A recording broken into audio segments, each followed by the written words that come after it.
Salut à tous, c'est Jean-Charles et bienvenue dans un nouvel épisode de votre web-série préférée. Je vous conduis vers un nouveau monde pour cette saison 4. On va voir d'ici quelques instants qui va me rejoindre dans cet aéronef. Mais on va voir d'abord où est-ce qu'on a posé notre vaisseau amiral, dans quel département. Et nous sommes dans le 29, dans le Finistère. Je vous conduis vers un nouveau monde saison 4. C'est maintenant, c'est parti.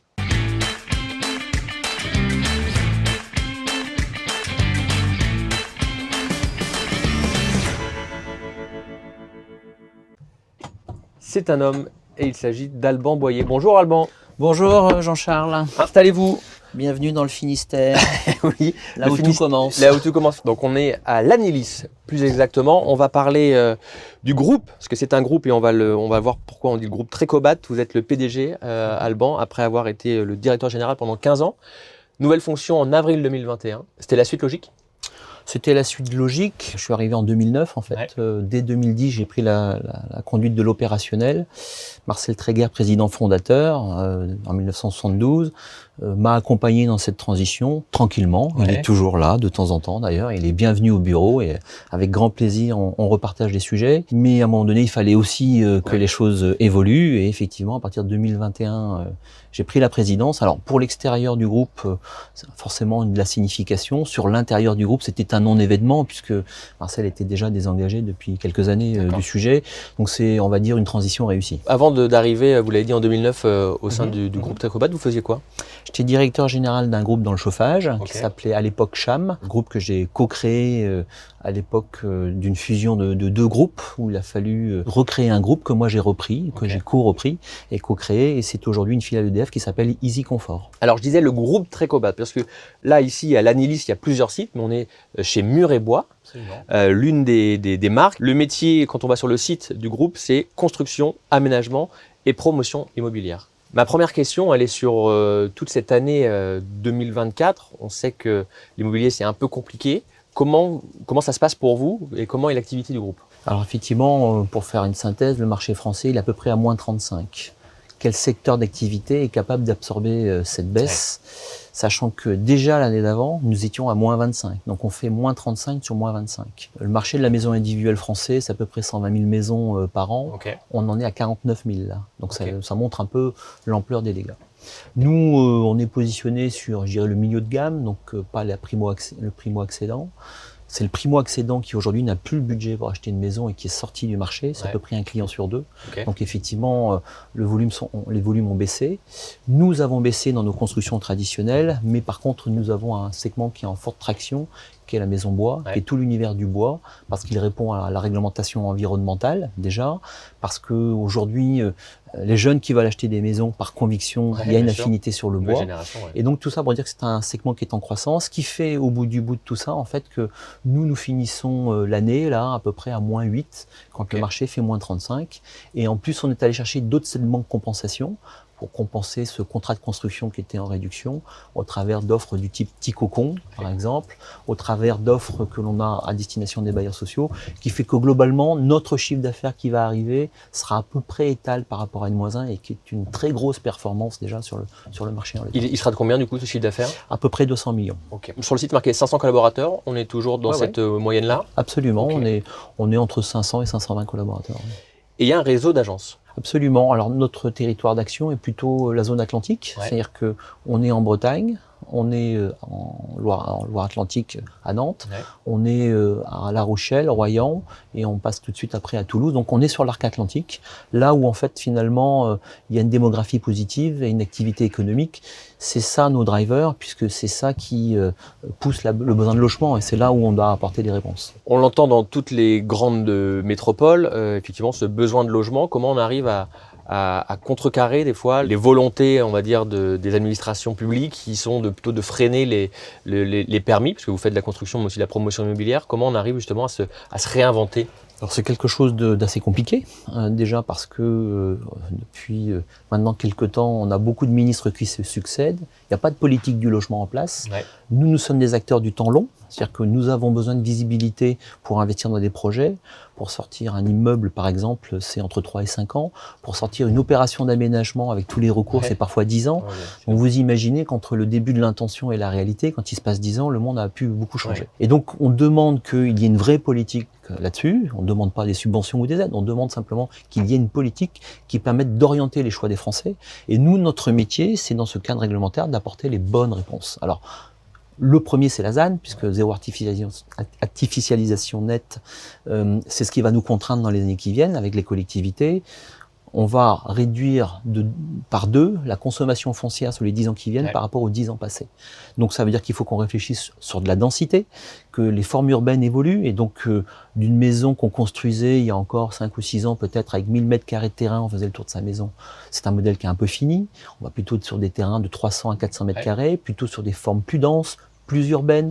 Et donc tout ça, c'est le travail de l'ingénierie du groupe et du bureau d'études pour répondre à ce type de sujet. Et puis on a aussi des collectivités qui vont aussi lancer des appels à projets sur des zones parce que c'est une friche qu'il faut reconstruire. Et là, l'ensemble des compétences du groupe sur la maison individuelle, sur le collectif, sur la réponse produit avec Ticocon apporte l'ensemble des briques qui permettent de bien répondre à l'attente de la collectivité dans le logement de ses habitants, mais également les usages, puisqu'on peut faire aussi un cabinet médical, par exemple. Vous l'avez dit, avec les volontés, en tout cas, des consommateurs de changer un peu le fusil d'épaule par rapport à il y a 15-20 ans, ou peut-être même moins, avec ces maisons bois, parce qu'on a forcément un questionnement totalement différent sur l'aspect et l'impact environnemental que sa maison peut avoir. Vous êtes très engagé dans cette démarche RSE. Il y a un film qui est très bien fait d'ailleurs sur votre site, c'est l'Agenda 2030, avec 7 axes, 7 piliers: les clients, l'environnement, l'égalité des chances, la qualité de vie au travail, l'implication, la stratégie. Ce projet d'entreprise, il a été décidé par l'ensemble des collaborateurs, par vous, vous êtes fait aider, mais comment on arrive justement à ressortir justement un agenda 2030? Alors déjà, le rôle du dirigeant, c'est pas de tout décider. C'est de donner une vision, de partager un cap et d'amener la réflexion collective à ce qui a été posé ici. En fait, dans beaucoup d'entreprises, on a des gènes. J'ai récupéré Tricobat, qui avait déjà un terreau assez fertile, qu'il a fallu animer, driver et coucher les choses. Finalement, on faisait déjà pas mal de choses sans le savoir. On a couché ça de façon à donner de la visibilité à l'extérieur de ce que nous faisions. Et en plus, ça répondait aux enjeux réglementaires et aux enjeux également de nos prospects, de nos clients. Donc c'est bien un travail collectif où, dans toutes les sphères de ce qui a été évoqué, on a travaillé avec un certain nombre de collaborateurs pour écrire ça. Ça n'est pas ce qu'on peut appeler parfois du greenwashing, parce qu'il y a un vrai engagement. C'est vrai qu'il faut faire très attention à ça, parce qu'entre l'écrire et le faire, il y a quand même un fossé. C'est pour ça que je le mentionne, et que vis-à-vis de nos banques, on restitue notre taux d'effort tous les ans, au travers d'une réunion que l'on a avec eux, et tous les partenaires de l'entreprise, qui sont les parties prenantes à cet effort, mais nous avons fléché les choses, et nous, notre axe de décarbonation, c'est moins 35% en 2030. C'est important, surtout pour une entreprise du bâtiment, mais on a mis en place tous les leviers pour y être. On est plutôt confiant pour aller à cet objectif. Comment on l'atteint du coup? C'est avec le choix de matériaux, c'est du sourcing de bonnes pratiques? Alors, première chose, d'abord, c'est le sujet de la décarbonation. Quand on fait une maison bois plutôt qu'une maison traditionnelle, on a un impact d'à peu près 25% en moins sous le poids carbone de ce que l'on construit. Nous avons également des activités à carbone négatif, puisque nous avons lancé une activité sur le photovoltaïque, qui était une demande de nos clients. Et donc tout ça génère du carbone négatif dans notre bilan carbone en plus. Donc c'est un axe complémentaire qu'on vient chercher sur tout ça. Et puis je dirais que dans toutes les activités que l'on a, c'est animé par ce sujet de décarbonation. Donc quand on fait de la promotion immobilière, on y met toujours du bois, soit dans les attiques à l'étage, soit en tout bois. Mais en tout cas, on a ça et ce savoir-faire et on l'utilise à plein. Il y a encore quelques années, on disait que le bois était un peu plus cher que une maison traditionnelle. Est-ce que c'est toujours le cas? Alors, j'irais objectivement, on peut dire ça. L'exigence d'outils industriels comme on a, les 2 usines, c'est de faire en sorte que la productivité des usines, l'organisation des usines nous permettent d'aller chercher quasiment un prix équivalent au prix traditionnel. En fait, quand on regarde juste, et souvent c'est comme ça qu'on travaille, on regarde le prix de la matière, le prix de la main-d'œuvre quand on construit. Ouais. Mais aujourd'hui, à peu près depuis 10 ans, le prix des études et tout ce qui est connexe à la construction a pris beaucoup d'ampleur. C'est quasiment un tiers du prix de revient. Quand vous faites un bilan carbone, une étude thermique, et toutes les autres choses réglementaires, c'est quelque chose qui pèse lourd. Nous avons beaucoup digitalisé notre organisation, vraiment fait de l'automatisation là-dessus, qui nous permet, quand on est industriel avec le digital, d'amoindrir cette phase-là et qui permet de compenser ce qui effectivement est la main-d'œuvre et les matériaux coûtent plus cher dans le bois. Mais nous, sur le côté frais de structure, on a largement réduit le sujet. Ce qui fait qu'on est très performant en bois par rapport au traditionnel. D'ailleurs, vous le mettez sur le site, c'est marqué constructeur d'innovation. Donc on le sent bien que ça passe par cette digitalisation, mais aussi par ces nouvelles marques. Ticocon, par exemple. Comment est venue l'idée de créer cette marque? Ticocon, en fait, ça part d'un constat depuis plus de 10 ans, où en fait, on a des gens qui, en groupe d'amis, commencent à vieillir, réfléchissent en disant on aimerait bien vieillir ensemble, mais pas dans une structure EHPAD, on veut vraiment que ce soit notre structure. Et donc on a trouvé un terrain, monsieur le constructeur, mais il faudrait que vous nous réalisiez votre projet. Ah bon, donc vous êtes combien? 5 couples, d'accord, très bien. On regarde le terrain, on commence à concevoir les logements, mais on dit mais comment vous allez faire pour les acheter? C'est une structure juridique qui est créée, c'est une SCI. Là commencent les débuts des ennuis dans la réflexion, quand on n'est pas habitué. Le financement, la structure juridique, et pourquoi ma maison est au nord et lui il est au sud, pourquoi moi j'ai que 2 fenêtres et lui il en a 3.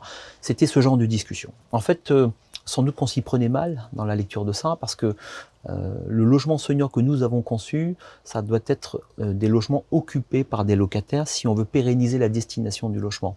Quand on discute avec une collectivité, parce que c'est ce biais-là qu'on a pris, pour dire vous avez des anciens qui habitent à la campagne, la maison est trop grande, les enfants sont partis, ils veulent revenir dans le centre-bourg, mais avoir leur logement individuel pour aller à pied faire leurs courses, aller chez le médecin ou le pharmacien. Garder l'autonomie. Et l'objet de Ticocon, c'est ça, c'est ce sujet-là. Et donc, en faisant ça avec une mairie et en apportant juste le côté locatif, eh bien, vraiment, c'est un vrai succès. Il y a un vrai engouement autour de ça, parce que les logements sont ultra agréable à vivre et on a de la demande, on est débordé un peu de partout. On continue à parler service avec Nestor. On est vraiment sur de la domotique là? Alors on est bien plus large que ça. Déjà, on parlait sur les engagements environnementaux de l'effort collectif. Il y a 7 ans, nous avons réuni 230 collaborateurs en groupe de 10 personnes pour poser le parcours client chez Tricobat. En fait, on était à plein sur le volet du digital. Beaucoup de startups venaient nous voir pour dire « moi je fais ci, moi je fais ça », mais comment les intégrer dans une entreprise comme l'autre? Eh bien, on a mis au point, on a couché le parcours client chez Tricobat, que nous avons digitalisé. C'est dans Nestor que nous l'avons fait. Et donc, quand on a eu à un moment donné une entreprise qui dit « moi je suis capable de générer des images intérieures sur de la décoration d'intérieur », eh bien, dans Nestor, on vient greffer ce sujet pour générer les images. Et donc, c'est vraiment la colonne vertébrale, parce que le parcours client est assez long, du prospect jusqu'à la vie dans la maison. Il y a beaucoup d'étapes. Nous avons la signature électronique embarquée, un coffre-fort numérique. Ça propose beaucoup de choses. Le choix des matériaux à l'intérieur de sa maison, son carrelage, ses portes, tout ça est fait dans Nestor aujourd'hui. Et donc, c'est une vraie puissance de l'outil qui permet de digitaliser tout ce parcours. On va parler labels et certifications, puisque forcément, vous répondez aussi à des normes et à des critères. J'étais assez étonné de voir que vous étiez labellisé French Fab. D'avoir ce label, pour vous, c'était obligatoire. C'est gage de qualité, mais surtout de fraternité aussi, avec un écosystème local ou régional. Oui. En fait, nous, notre métier, c'est le bâtiment. Les pieds dans la boue sur un terrain. Donc, c'est vrai que naturellement et spontanément, on ne dirait pas que Tricobat, c'est un industriel. Et bien, pour autant, aujourd'hui, nous sommes un des industriels français qui, dans le domaine de l'ossature bois, a un excellent savoir-faire. Comment le faire savoir vis-à-vis d'autres personnes de l'industrie? C'est bien d'avoir cette identification et cet estampillage French Fab, puisqu'effectivement, dans les listings ou dans les choses qui partent, nous sommes invités à des choses liées à de l'industrie. Nous sommes aujourd'hui dans un accélérateur BPI sur la filière bois. Tout ça a sans doute cette connexion, en fait. C'était pour donner, encore une fois, de la visibilité au monde industriel qui ne venait pas nous côtoyer, et pour autant, on était à la recherche de plein d'échanges. Produit en Bretagne? Bon, ça. Alors moi, naïvement, je pensais que produit en Bretagne, il y a très longtemps, c'était réservé à l'agro. Mais en fait, pas du tout. C'est toutes les marques bretonnes peuvent être certifiées avec ce phare jaune et bleu. C'est vrai. Alors, c'est le collège service. C'est vrai que vous avez raison, ça a démarré dans l'agro. Mais très vite, on déborde sur tout le reste. Nous sommes en Bretagne, nous sommes fiers d'y être. au bout du Finistère, et nous sommes fiers de notre appartenance.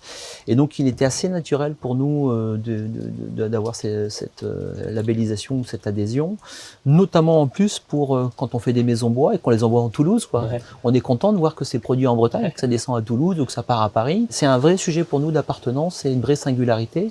Et puis surtout, après, quand on défend l'emploi local, l'achat local, les filières courtes, eh bien, ça a beaucoup de sens. Nous, on a une réponse logement à une association qui représente plus de 100 000 salariés aujourd'hui. On va parler sport aussi, parce que votre ADN, il est aussi ancré dans le sport avec l'accompagnement de plusieurs clubs bretons. Il y a l'US Concarneau qui est en foot, en Ligue 2.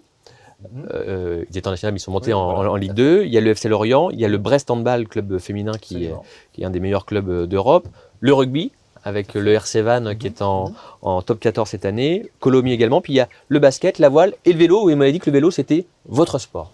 C'est mon sport. Cette volonté justement d'accompagner aussi, d'être présent avec ces acteurs locaux du sport, c'est une obligation? En fait, c'est un plaisir. C'est assez naturel pour nous. Pourquoi? La première des choses, c'est que l'exigence du sport porte beaucoup de valeurs qui, dans notre métier, de la vente à l'exécution ou à la livraison de la maison, est une vraie épreuve, longue, exigeante, pour apporter de la satisfaction à notre client. Et je peux vous dire que la vie d'une construction, c'est pas qu'un parcours extrêmement simple. Donc notre métier, c'est de prendre ça. Et je dis souvent à des collaborateurs que je recrute, je leur dis bienvenue en Ligue 1, pour prendre une image du foot, et vous jouez en haut du tableau. Donc soyez à la hauteur de nos ambitions. Parce que c'est cette exigence-là que l'on attend de nos collaborateurs. Et donc de faire partager ces valeurs au travers de tous nos partenariats, c'est un premier point extrêmement important. Le deuxième point que l'on aime bien, c'est qu'on a un partenariat, mais lorsqu'il vit, ça a beaucoup plus de sens. Et donc, derrière chaque partenariat que nous avons des collaborateurs impliqués qui font vivre ce partenariat localement, puisque c'est ça qui a du sens. C'est ça aussi qui nous permet de récupérer des prospects, des gens qui vont dire, bah, moi, je veux faire une maison, on est là, etc., etc. Vous voyez que derrière, le vélo ne transpire pas beaucoup dans nos partenariats, parce que c'est une modeste participation, mais je suis très proche de l'équipe Arkea, Samsic en vélo. Je vais faire de temps en temps 1 ou 2 rides par an avec eux. Donc, c'est exigeant aussi. Mais je le fais pas et je le fais pas transpirer partout dans l'organisation.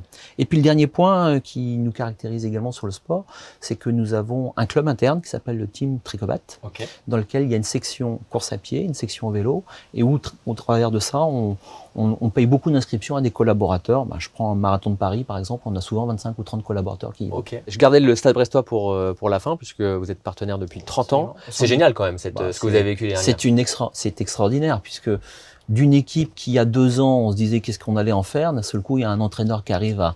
C'est là la dynamique du collectif, on voit bien la force de ce collectif qui nous a fait vivre une saison extraordinaire l'année dernière.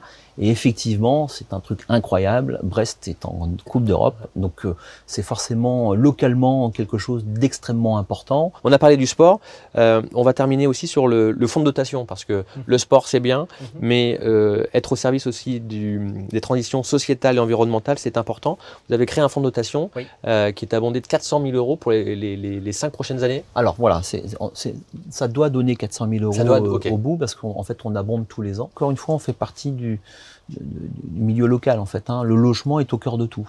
Donc effectivement, lorsqu'on peut aider localement quelque chose qui correspond à ce fonds de dotation, on est content de le faire et nos collaborateurs sont contents de le faire. Donc là-dessus, il y a un comité qui statue, il y a des présentations de projets et on arbitre un petit peu les choses.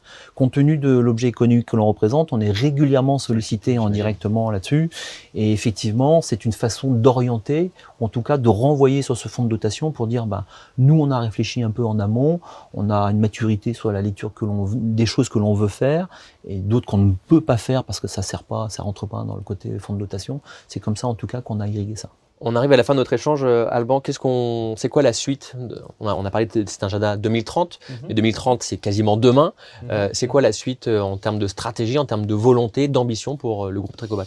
En 2009, quand je suis arrivé, nous étions simplement un constructeur de maisons individuelles et c'est pas du tout péjoratif, très positionné dans le Finistère. Et je n'ai eu de cesse que de répartir nos risques et surtout que l'ingénierie du groupe qui était là au sein du groupe avec une polyvalence incroyable. Nous avons dérisqué nos segments. Nous avons aujourd'hui 4 pôles, le pôle construction, le pôle aménagement et promotion, le pôle industriel et le pôle service. Notre ambition est de faire grandir ces 4 pôles pour qu'effectivement on soit serein et que la répartition de nos activités soit au sein de ce groupe-là apporte beaucoup de choses aux uns aux autres parce que chaque pôle apporte des choses. Et donc je souhaite qu'on continue à grandir là-dessus et qu'on ait des collaborateurs épanouis au travers de l'aventure que nous vivons. Est-ce que vous êtes un patron heureux? Oui, bien Ouais, sûr. ouais. Passionné. Passionné? Passionné. Ok. Ce sera le mot de la fin, la passion. Alors, c'est ce qu'on retiendra de l'échange, c'est ce qui a transpiré en tout cas des réponses que vous avez faites à mes questions. On était ravis de vous avoir avec nous dans cette aéronef. Ouais, on ne fait pas ça dans nos usines, mais ça va donner des idées. Ça peut donner des idées. Merci beaucoup Alban Boyer, PDG du groupe Trecobat. On va se retrouver nous très prochainement pour un nouvel épisode de votre web-série préférée Je vous conduis. D'ici là, prenez soin de vous, portez-vous bien. À bientôt. Bye bye. Je vous conduis vous a été présenté par le CIC Ouest.